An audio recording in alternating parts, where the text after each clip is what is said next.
siang Bapak Ibu. Sambil dengan mengikuti kegiatan akademis dan akademisnya. Nah, kalau di kondisi atau potensi dari anak-anak, nah kebutuhannya anak. Jadi tidak hanya untuk akan berbeda dengan anak-anak ini. Proses, produk, produknya berbeda. Itu kalau Bapak Ibu, yang kedua ini adalah kelola emosi. Kita coba hanya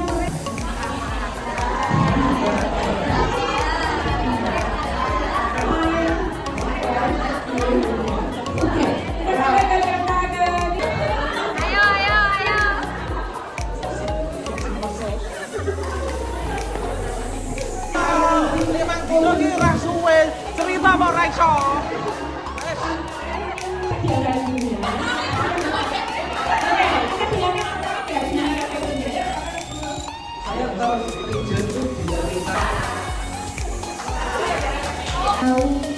Emosi kita masing-masing. Sebetulnya emosi masih bisa dikendalikan, masih bisa. Atau kalau kejadiannya di lapangan ya minggir dulu. Saya supaya kita tidak terbawa situasinya, biasanya si emosi ambil jeda supaya kita ketika respon tindakan itu daya penting. Kalau di deep learning ini jauh mindset dan sport ya, olahraga kalah itu hal yang sangat wajar biasa kita. Bahkan mahasiswa ya yang meninggal itu tahu saya bisa sukses dengan berusaha. Anak-anak harus punya growth mindset seperti ini. Nggak ada usaha sambil adalah menumbuhkan kebiasaan positif. Saya mau di bulan Asem itu biasanya pasti literasi antara selain dari mahasiswa, mungkin dia butuh kesenangan, dia butuh kebanggaan, dia butuh keingintahuan, dia butuh minat, ada kebutuhan dan daya perintahnya karena minatnya. Enggak, beliau harus pakai protein, membuat koneksi positif dengan anak-anak. Kalau di bimbingan konseling ini ada namanya dengar aku nggak ngerti wanita contohnya ini yang tak percaya ya. Mencari diskusi sama disiplin positif ya. Enggak, saya.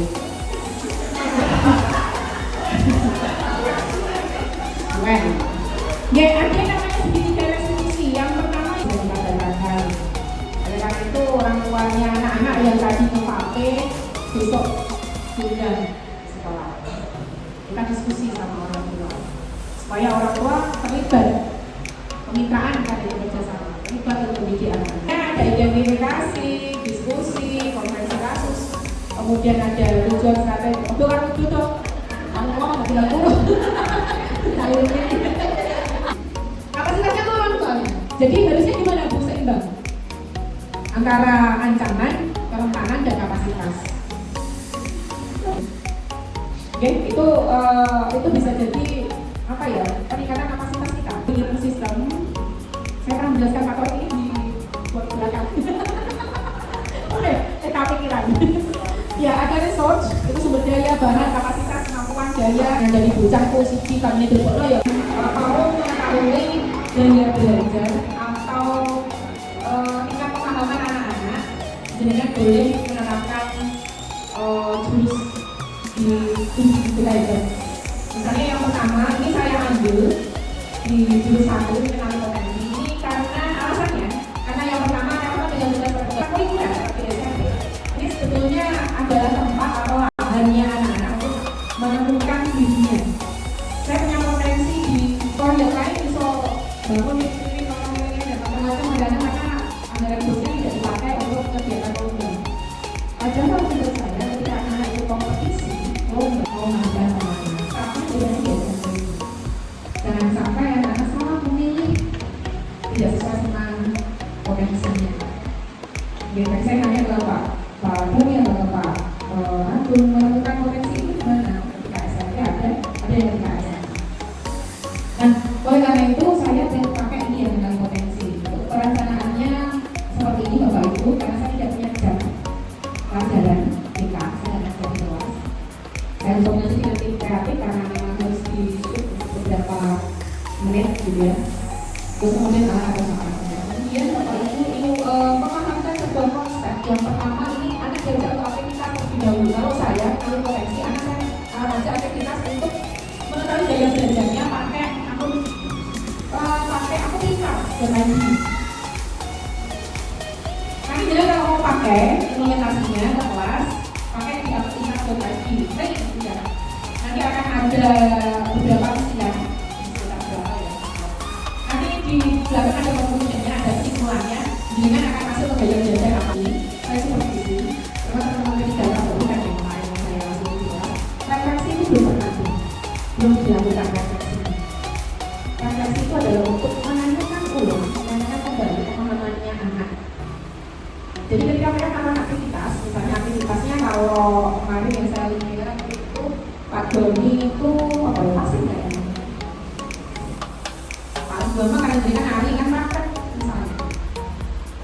Setelah itu direfleksi ke konsepnya. Tadi yang baik atau penanganan yang baik, posisi tangan situ ujung maupun komporan itu konsepnya seperti aplikasinya. Kalau itu matematika berarti dia bisa mengerjakan soal, rumusnya, aplikasinya dia tahu. Itu kalau di real life kita ketemu dengan apa?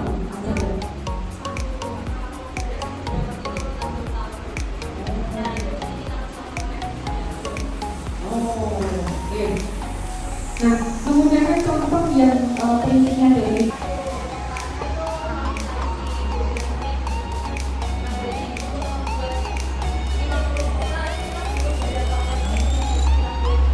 kalau pekerjaan kalau ini dari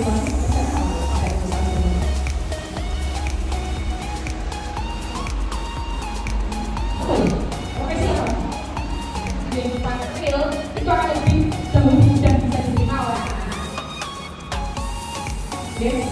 Oleh karena itu jadinya ketika memberikan menyodorkan sebuah dampaknya gitu ya. Ya itu dalam mengajarkan.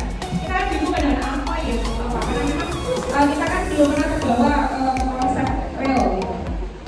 Konsep nyatanya kita belum ada waktu kita belajar. Nah sekarang anak-anak itu ada banyak begitu. Ya ini yang salah kali pelaksanaannya sekitar 30 menit untuk 30 siswa hari. Kemudian ini videonya. Ini yang kedua ini sih kan. Oke, hasilnya yang pertama anak-anak mengalami potensi sendiri dan hasil asesmen di kartu belajar lagi. Kemudian mulai mengenal pakai dan peluangnya di masa depan. Karena saya minta untuk membuat surat untuk dirinya sendiri di masa depan. Jadi ketika dia baca, dia punya gambaran peluang pekerjaan atau peluang real nanti 10 tahun ke depan. Saya minta untuk menuliskan setelah kamu membaca surat, setelah kamu tahu gaya belajarmu, kamu ingin jadi apa? Akan menempelkan catatannya. Saya punya konsistensi.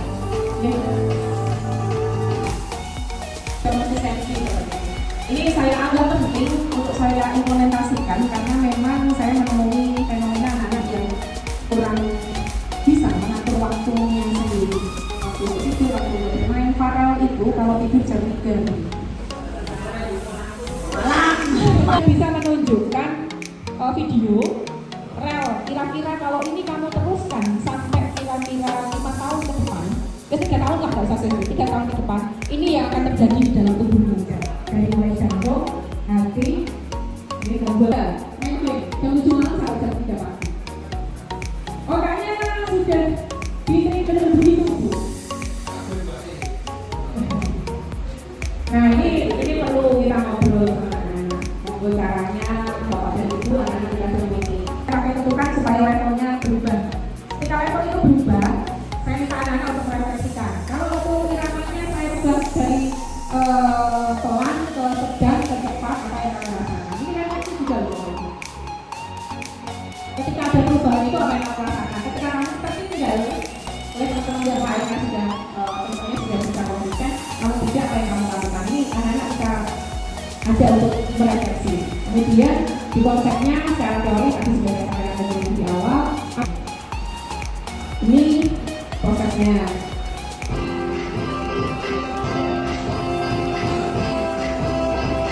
Agak mudah soalnya ada apa? Bukannya bocah ini aku beda ya akan jadi challenge untuk kita ngajar ke kelas yang mungkin anaknya nggak kondusif.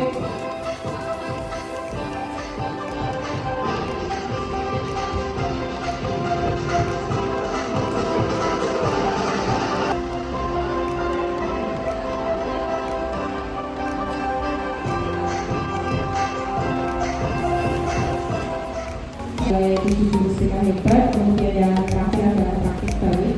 Harapan saya, ilmu ini belum tuntas sama sekali karena saya mengatakan hanya intinya saja. Ya, harapan saya adalah paling tidak sekarang ini sudah diseminasi beberapa teknik atau beberapa jurus. Ada yang dengan pahami atau dengan niatan untuk diimplementasikan. Karena misalnya tanpa adanya implementasi progres atau adaptasi pada development ini bisa. Kalau kita mau berproses, kita mau berprogres, kita mau lebih berkualitas lagi, pelajarannya ada lebih bermakna lagi. Beberapa teknis tentang guru tadi bisa dengan aplikasinya dengan kelas. Kalau di kelas, sebetulnya kalau untuk tujuan itu tidak ada batasan dari tidak ada harus proses memahami, mengaplikasi, merefleksi itu penting. Ya, pembelajaran mendalam itu memang punya konsep saya jauh lebih capek daripada dunia yang itu. Karena tidak saya hanya ke saya. Bila kan tidak melakukan aktivitas banyak kan, lebih capek. Tapi nanti kalau ini diimplementasi yang bisa saya sampaikan dari simulasi hari ini. Terima kasih untuk perhatiannya. Mohon maaf, mungkin apa yang saya sampaikan dari awal sampai akhir panjenengan merasa ada yang kurang pas atau merasa enggak nyaman mendengarnya. Karena sekali lagi tujuannya ini tidak hanya saya mendiskriminasikan hasil bimtek, tujuan saya untuk memenuhi tugas, tapi memang ada kaitannya dengan tugas kita sebagai guru. Saya sama dengan pasien saya juga guru. Kita punya tugas yang sama untuk mendidik, membawa anak-anak menjadi generasi yang lebih mantap 10 tahun lagi ketika kita dengan siswa peserta didik kita. Dari karakter kita juga harus mengenali benar bagaimana